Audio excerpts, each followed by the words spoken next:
Halo, selamat datang kembali di channel saya, Kolektor Saham. Apa kabar teman-teman semua? Berakhir pekan ini semoga ditutup dengan cuan ya pada Jumat kemarin. Terakhir itu emitennya Barito Group itu manggung. Juga ada penjatahan emas ya. Gimana teman-teman? Rata-rata dapat 2 lot ya. Kalau saya baca itu menurut saya bisa salah atau bisa benar. Kebanyakan yang pesen itu di jatah bawah, jadinya penjatahannya sangat sempit, sangat padat. Jadinya hanya dibagi rata itu 2 lot dan penjatahan atas atau di atas 100 juta sepertinya agak lumayan bisa bernafas.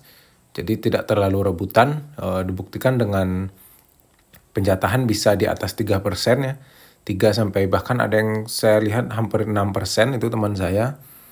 Itu menurut saya cukup gede ya. Dibandingkan CDIA kemarin 0,8 atau 0,9 gitu ya persen untuk penjatahan atas, dan bawahnya justru yang lumayan agak longgar. Itu bisa dikatakan lumayan ya, kemarin CDIA itu di jatah bawahnya lebih besar. Jadi lebih besar itu bukan nominal, bukan jumlah lot sebenarnya, tapi seberapa gede penjatahan di segmennya gitu ya. Teman-teman mungkin udah paham yang IPO ya. Oke, kita akan bahas kembali dari seperti video-video yang awal-awal dulu. Kita akan bahas sisi fundamental setiap rilis laporan keuangan.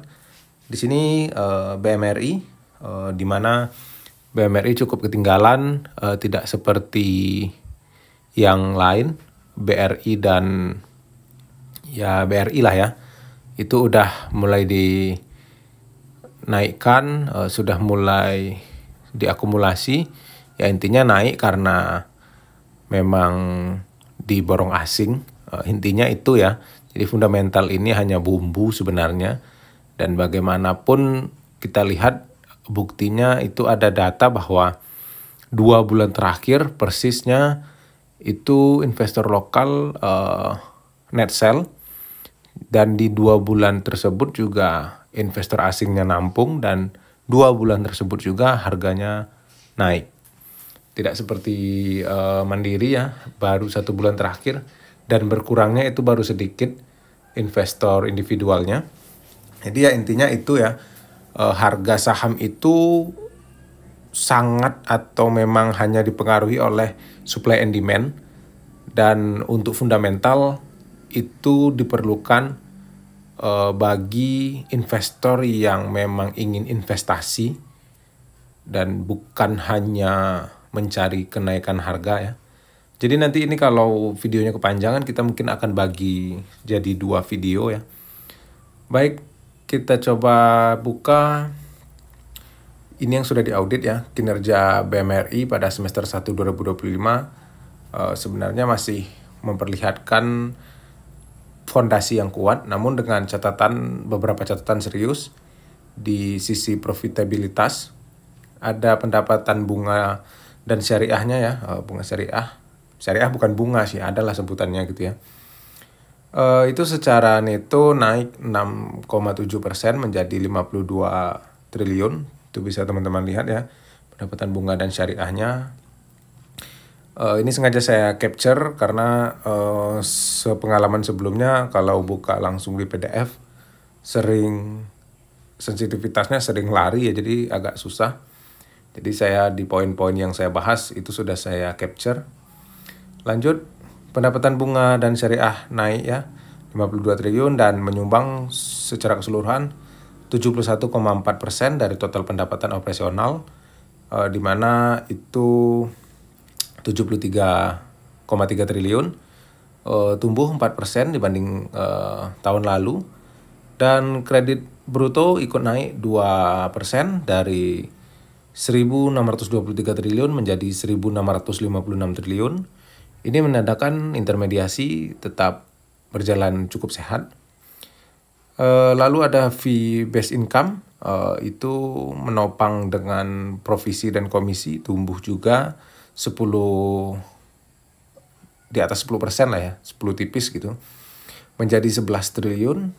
Dan dari sisi top line sebenarnya Bank Mandiri masih menunjukkan pertumbuhan yang lumayan, ya walaupun melambat lah ya, hanya single digit.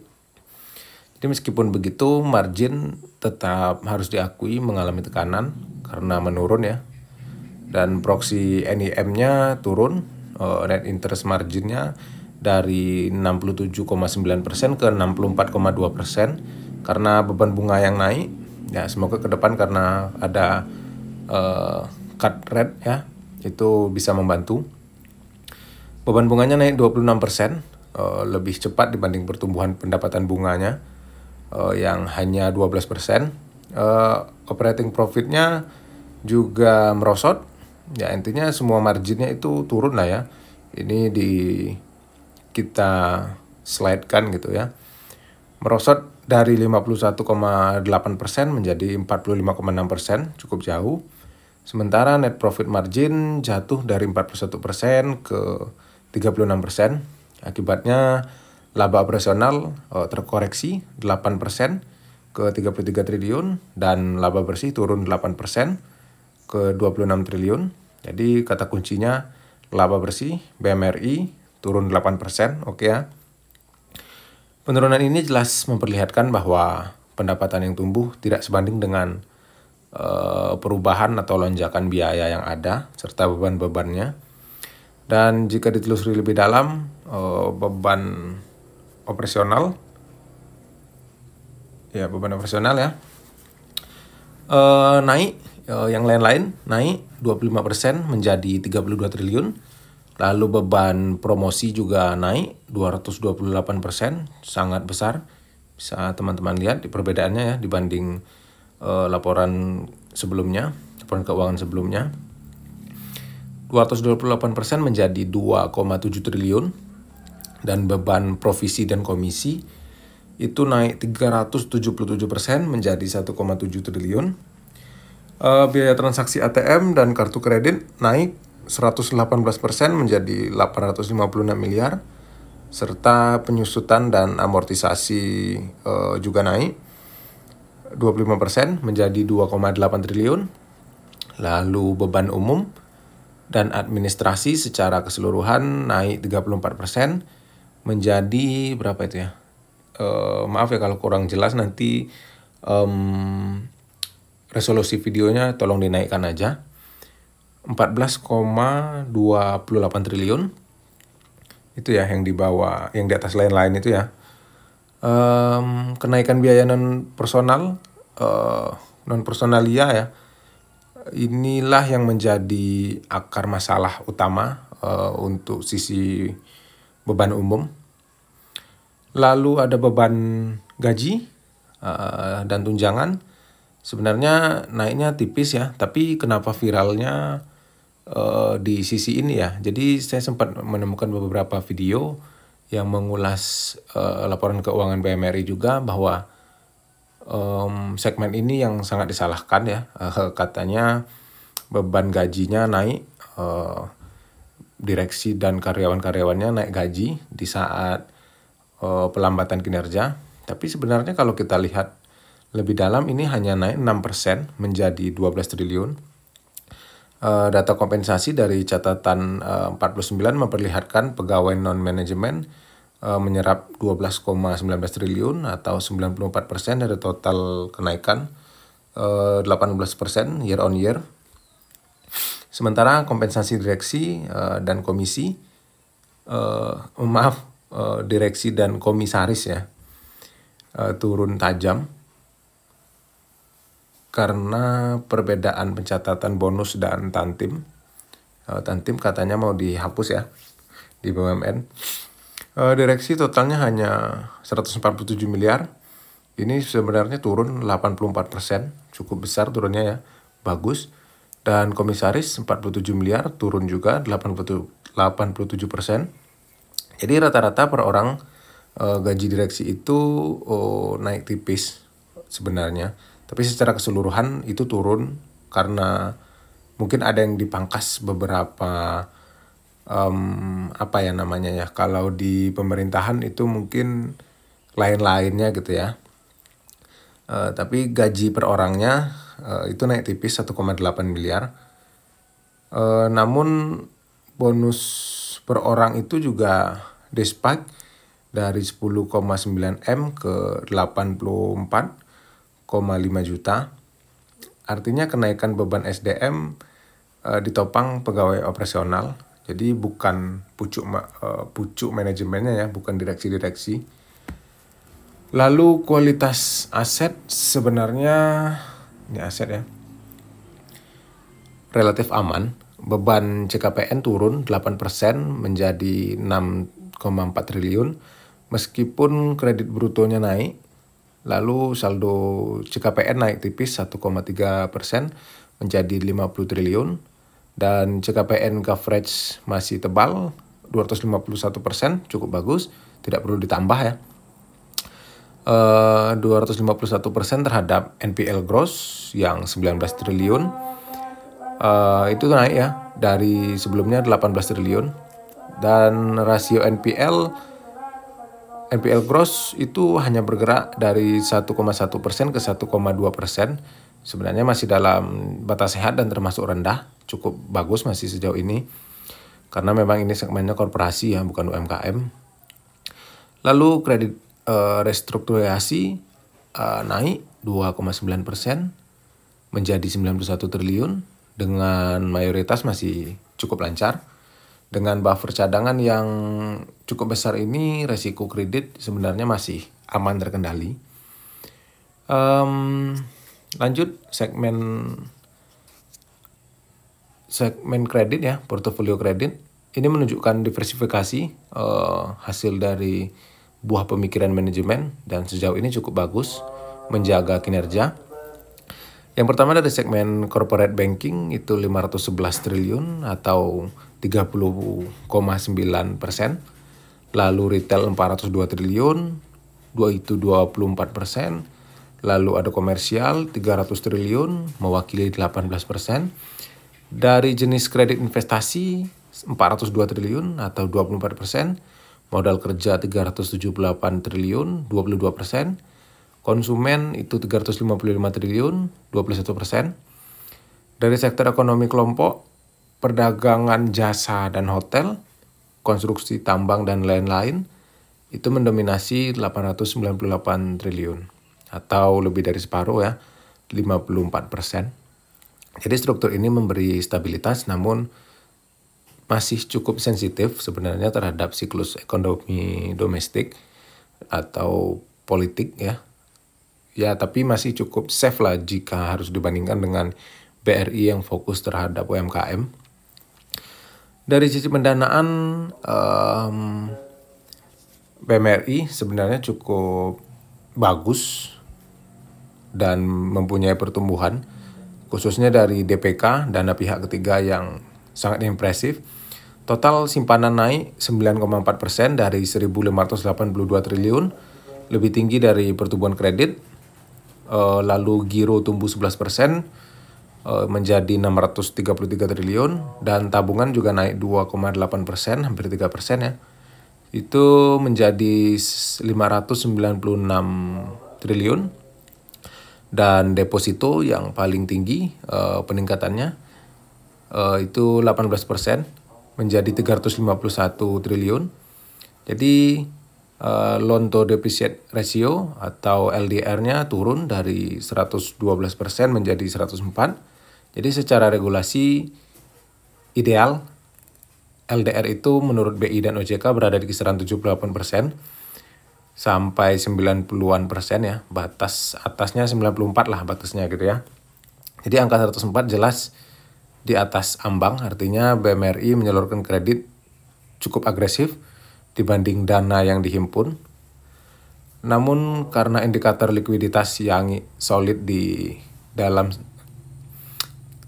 hal lain gitu ya, risiko likuiditas sebenarnya masih tetap dikatakan aman dan bisa dikelola. Lalu ada CASA, itu turun 79% ke 77% jadinya ya. Karena nasabah lebih banyak memilih deposito yang bunganya tinggi. Walau level ini masih sangat sehat, tren penurunan ini bisa menekan biaya dan mempersempit NIM di masa depan sebenarnya. Dan struktur dana yang main di sini juga makin condong ke deposito yang dengan bunga mahal. Jadi itu sebenarnya cukup perlu diwaspadai. Lalu likuiditas sangat terjaga. Likuiditas itu tercatat rasionya 130% dan net stable funding rasionya itu 110%. Keduanya di atas 100% yang ditetapkan regulator. Jadi analisis gap jatuh tempo menunjukkan defisit tenor kurang dari 1 bulan sekitar 1.162 triliun. Namun kumulatifnya hingga tenor panjang masih surplus 533 triliun. Artinya miss and match jangka pendek masih wajar karena modelnya ini adalah business bank. Secara total ini bisa kita kategorikan bahwa likuiditasnya sehat ya. Jadi ketika isu kemarin, bukan isu ya, emang berita sih ya, adanya intervensi pemerintah berupa bantuan likuiditas yang 200 triliun ya dari Menkeu baru yang dicabut dananya dari BI, uang negara tersebut. Di mana jatah untuk BMRI itu 55 triliun serta pembelian SBN itu menambah bantalan kas dan bisa memberikan capital gain portfolio. Tapi bukti rasio tadi ya, LDR 104, LCR-nya 130, NSFR-nya 110 dan pertumbuhan dana pihak ketiganya 9% menunjukkan BMRI sebenarnya tidak krisis likuiditas. Sebenarnya ya dengan arti nggak perlu banget lah ya uang 55 triliun tersebut. Jadi intervensi ini sebenarnya lebih berfungsi sebagai lebih ke menjaga stabilitas lah ya dari sistem keuangan ketimbang memperbaiki masalah. Karena internal dari BMRI ini sebenarnya tidak memiliki masalah di bagian likuiditas. Lanjut, jika ditimbang dari sisi positif, sebenarnya masih banyak lagi sih. Jadinya biar nggak panjang videonya ya. Jadi bukti positif antara lain pendapatan bunga netonya tadi naik, DPK tumbuh, LDR turun, dan ya banyak lah tadi yang kita sudah sebutkan. Lalu sisi negatifnya juga ada pada laba bersih yang turun 8%. Ini cukup sensitif, apalagi bagi investor. Margin juga turun, ya wajar ya. Dan biaya promosinya naiknya lumayan, beban provisi dan komisi juga naiknya lumayan, dan biaya ATM, kartu juga naik, beban pegawai juga naik 18%. Apa lagi ya? Ini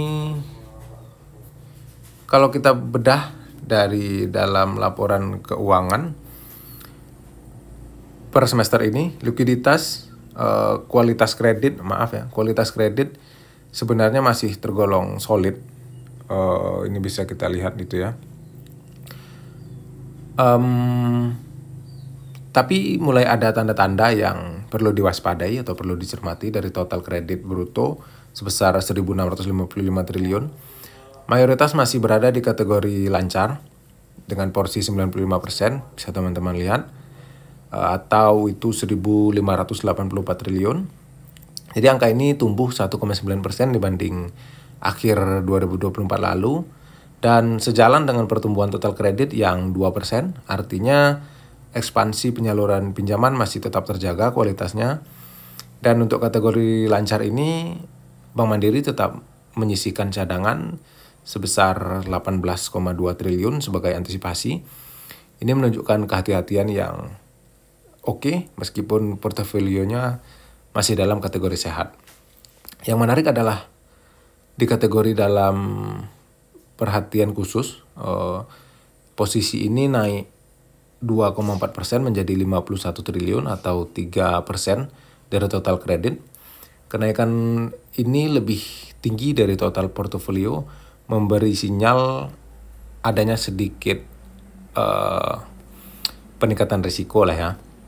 Jadi cadangan yang disiapkan bahkan lebih besar dari kredit lancar, yakni 18,6 triliun. rasio pencadangannya sangat konservatif. Ini menandakan manajemen tidak mau ambil risiko berlebihan, tidak seperti BRI ya, yang memang mesti pencadangannya sangat besar karena risikonya juga dinilai sangat besar. Di kategori kurang lancar atau diragukan, itu pertumbuhannya terlihat lebih tinggi. Kredit kurang lancar naik 11% menjadi 3 triliun, 3,1 ya. Sementara yang diragukan naik hampir 4% menjadi 3,0 triliun, 3,06 ya, hampir 3,1. Jadi walaupun porsinya ini kecil, tapi tren kenaikan ini adalah tanda bahwa adanya penurunan kualitas pada sebagian debitur. Dan Bank Mandiri sudah mencadangkan 1,5 triliun untuk yang kurang lancar atau 48% dari portofolio di kategori ini, dan 1,6 triliun untuk yang diragukan atau 53% dari portofolio di kategori ini. Yang paling perlu diperhatikan tentu kredit macet, angkanya naik cukup tinggi 11% dari 12 triliun menjadi 13 triliun lebih. Porsinya memang lumayan kecil, tapi 0,8 ya, tapi ini adalah komponen terbesar dari total NPL, bahkan 70% dari seluruh kredit bermasalah sudah masuk ke dalam tahap macet. Dan Bank Mandiri sudah mencadangkan 9,9 triliun atau 72% dari kredit macet. Angkanya lumayan tebal, tapi tetap saja posisi macet ini memberi tekanan pada kualitas aset. Kalau kita kumpulkan, NPL gross naik dari 18 triliun pada akhir tahun lalu menjadi 19,9 triliun di pertengahan tahun ini, atau tumbuh 10%. Pertumbuhan ini jauh lebih tinggi dari pertumbuhan kredit yang hanya 2,01% atau berapa lah gitu ya, 2% lah. Itu sebabnya rasio NPL gross-nya naik dari 1,1% menjadi 1,23%. Dan NPL net-nya naik dari 0,3 ke 0,4. Ya memang masih aman sih dalam waktu dekat. Tapi tren kenaikan ini yang menjadi masalah gitu. Ini perlu diperhatikan dan diwaspadai.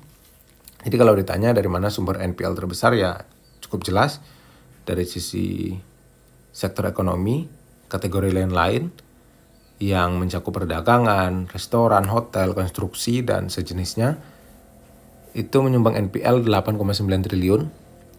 Dari sisi jenis kredit, segmen konsumen paling banyak menyumbang NPL sebesar 8,7 triliun, bahkan untuk kredit macet, dua sumber ini juga sangat dominan, dengan 4,8 triliun berasal dari sektor lain-lain dan 4,7 triliun dari kredit konsumen. Gambaran ini menunjukkan bahwa secara keseluruhan, Bank Mandiri masih punya kualitas kredit yang solid dengan NPL di bawah 1,5% dan cadangan yang lebih dari cukup. Total CKPN-nya 50 triliun ya tadi. Namun ada sedikit peningkatan risiko, yaitu kenaikan DPK yang kurang lancar dan yang macet itu tumbuh lebih cepat dari total peningkatan kredit, pertumbuhan kredit. Jadi kalau tren ini terus berlanjut tanpa diimbangi perbaikan kolektabilitas, rasio NPL bisa melonjak lebih tinggi di periode berikutnya. Dengan kondisi ini kita bisa melihat bahwa BMRI masih dalam posisi aman tapi perlu waspada. Bukti kuatnya adalah rasio NPL gross tadi. Bukti lain juga ada bahwa kredit macet tumbuh hampir 12% hanya dalam 6 bulan. Artinya risiko pemburukan tetap ada. Jadi posisi BMRI saat ini seperti mobil yang mesinnya kuat, tapi lampu indikatornya sudah mulai kedap-kedip ya. Menandakan ada beberapa komponen yang harus diperiksa sebelum ada masalah besar yang timbul. Jadi akar masalah jelas terletak pada disiplin biaya yang longgar, serta komposisi dana yang bergeser ke deposito yang bunganya tinggi. Beban non personalia membengkak tanpa diikuti pertumbuhan pendapatan serta penurunan casa. Itu tandanya ada biaya dana yang berpotensi naik. Solusi yang harus ditempuh BMRI adalah mengendalikan belanja promosi dan komisi dengan metrik yang lebih efektif dan lebih ketat. Lalu menekan biaya transaksi digital lewat efisiensi teknologi dengan memperkuat produk giro dan tabungan agar dana murah tetap masuk dan dominan. Jadi pemerintah tidak perlu intervensi sebenarnya karena fondasi BMRI sudah kuat dari sisi likuiditas, pendanaan, dan kualitas aset. Tugas pemerintah cukup menjaga stabilitas makro dan pasar SBN. Jadi pekerjaan rumah utama di Mandiri sendiri itu adalah mengembalikan efisiensi biaya, menjaga struktur pendanaan dan ya efisiensi lah intinya ya. Dengan langkah itu profitabilitas bisa kembali naik tanpa mengorbankan kekuatan fundamental yang sudah terjaga. Kalau investor melihat kondisi BMRI saat ini, keputusan investasi memang harus didasarkan pada kombinasi fundamental, valuasi, dan proyeksi ke depan. Jadi kita coba masuk ke dalam valuasi ya. Ini saya dapat dari Stockbit. Cukup sederhana. Jadi data terbaru menunjukkan bahwa harga terakhir BMRI di 4380. Valuasinya relatif murah dengan PER 8,3 kali, PBV 1,53 kali, dan potensi dividen itu 10%. Rasio rata-ratanya hanya 2 kali ya rasionya, dan menandakan bahwa harga saham ini cukup murah dibanding kemampuan menghasilkan kasnya. Fundamental inti masih kuat dengan kredit bruto bertumbuh, ya walaupun 2%. Casa tetap tinggi ya, walaupun turun tapi tetap tinggi 77%, itu cukup tinggi. Dan NPL-nya ini termasuk rendah, 1,2 tadi ya. Dan cadangan kerugian kreditnya juga masih tebal. Itu bukti bahwa sisi positif masih lebih banyak daripada negatifnya untuk saat ini. Jadi masalahnya kembali lagi ada di efisiensi. Laba bersih ya turun ya 8% tadi. Jadi yang naik-naik itu ya nanti kita akan masukkan ke dalam kesimpulan. Jadi secara objektif dengan kondisi ini strategi untuk investor jangka panjang lebih condong ke rekomendasi beli atau akumulasi bertahap. Jadi buktinya dividen yield di atas 10% sudah lebih tinggi dari bunga deposito dan apapun yang investasi aman lainnya ya. Dan PER-nya juga di bawah 10. Ya untuk valuasi secara keseluruhan oke. Dan harganya juga menurut saya ini sangat murah. Tapi untuk trader jangka pendek diingatkan ya, ini tidak begitu baik. Jadi lebih baik wait and see, menunggu pasar lebih aman dan stabil.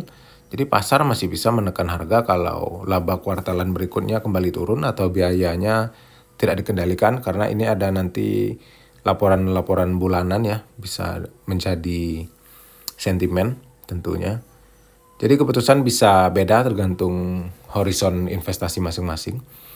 Jadi kalau harga makin anjlok ke 4.000, 3.000 atau bahkan 2.000 atau malah 1.000 ya, valuasinya akan semakin murah. Jadi misalnya ke 3.000 PER ke 5 kali, dividen bisa 15%. Jadi itu sebenarnya peluang besar. Tapi dengan catatan bahwa labanya tidak memburuk, setidaknya tetap lah ya. Kalaupun tidak meningkat ya tetap. Jadi hati-hati juga walaupun harga jatuh bersamaan dengan laba yang makin anjlok, apalagi NPL-nya juga naik, itu bisa jadi valuasi murah menjadi value trap atau jadi jebakan ya.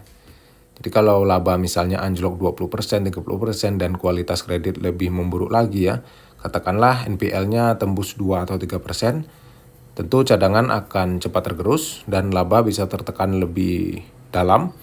PER bisa naik ke 12 kali dan dividen yield turun bisa jadi 8% atau 7% ya. Jadi dalam skenario ini strategi investor harus berubah ke wait and see atau bahkan jual dulu untuk menghindari risiko, karena ini pisaunya masih jatuh ya. Sebaliknya kalau laba kembali naik dan kualitas kredit juga membaik, misalnya NPL-nya turun ke 1% dan beban bisa lebih terkendali dan efisien, valuasi bisa ke PER-nya 8 misalnya dan bisa dihargai lebih tinggi, ya tentu target realistisnya bisa ke atas 5.000. Itu dimana PER-nya hampir 10 kali. Apalagi kalau konsisten menjaga DPR atau payout ratio dividennya tinggi, tentu pasar akan mengapresiasi ya. Kalau LDR makin meroket 120%, 150%, bahkan 200%, risikonya jadi lebih besar. Jadi idealnya menurut BI, LDR itu 78-90% dengan likuiditas bisa ketat, bank bisa dipaksa jadi pendanaan mahal, margin juga tertekan. Jadi dalam kondisi itu investor perlu hati-hati karena valuasi murah tidak akan banyak berarti jika memang sedang kesulitan bank tersebut dalam hal likuiditas. Kalaupun NPL memburuk misalnya ke 2,5% dan cadangan harus dinaikkan, ya laba makin turun. Itu sinyal jual atau wait and see. Tapi kalau NPL membaik, misalnya ke 1% dengan coverage tetap tebal seperti 250% tadi ya, investor bisa makin yakin dan harga makin naik. Dengan kondisi sekarang, BMRI lebih condong ke beli ya menurut saya untuk investor jangka panjang. Dengan valuasi yang murah, dividen besar, dan fundamental kredit kokoh. Tapi catatan besarnya ya kita masuk ke kesimpulan aja lah ya. Laba bersih turun 8%, marginnya turun, biaya operasional naik 25%, promosinya naik, semuanya banyak naik ya. NPL-nya naik tapi masih tetap rendah. Jadi singkatnya begini ya pendapat saya. DPK masih bertumbuh, dana pihak ketiga atau dana murahnya dibandingkan kuartal sebelumnya. Setidaknya ini bagus lah ya bagi yang masih percaya dan taruh uangnya di saham ini. Di pendanaan seperti deposito dan tabungan ataupun giro gitu ya. Jadi top line-nya revenue masih tumbuh. Tandanya manajemen masih menginginkan pertumbuhan kredit. So far by business sih ini nggak jelek dan masih solid. Tinggal kita lihat gimana manajemen bisa lebih prudent ke depannya dalam mengelola kreditnya, dan pada akhirnya penyisihan kerugian ini saya rasa one of event karena gulungan bad debt beberapa waktu lalu atau ke belakang itu bisa tidak terulang lagi. Apalagi ini udah berapa menit ya? Dan yang terakhir ya, yang cukup mengganggu ya. Maaf kalau kepanjangan ya. Jadi dari total aset yang termasuk kredit ya, 2.514 triliun ini lebih dari separuhnya atau lebih dari separuh kredit lah ya, itu berhubungan dengan pihak berelasi. Seperti ada juga investasi di hal-hal yang berbau pemerintah seperti pembangunan dan konstruksi, lalu juga ada pinjaman ke perusahaan-perusahaan konstruksi negara yang ya kita sama-sama tahu lah gimana kualitas kreditnya ya. Nah itulah yang membuat saya sebenarnya agak cemas terhadap bank-bank BUMN ini karena mau nggak mau ya bank-bank ini nggak bisa bilang tidak, nggak bisa nolak kalau memang diarahkan untuk mendanai proyek-proyek pemerintahan. Karena fungsinya bank BUMN sebenarnya ya memang ya intinya suka-suka owner lah, suka-suka republik ini gitu ya maunya gimana. Tapi ya balik lagi kita sebagai investor ya kita bebas dan kita punya pilihan untuk investasi di mana dan mau atau tidak investasi di bank-bank BUMN ataupun tidak ya itu balik lagi ke hak kita masing-masing ya. Jadi bagi teman-teman yang sedang memantau BMRI, semoga terbantu dengan video ini. Jadi video ini hanya membahas tentang laporan keuangan terbaru. Jadi ini bukan rekomendasi ataupun juga menjelekkan saham ini ataupun sebaliknya. Jadi kita di sini sama-sama belajar. Baik, terima kasih teman-teman yang sudah menonton. Semoga investasinya tenang, tidur nyenyak. Sampai jumpa di video selanjutnya.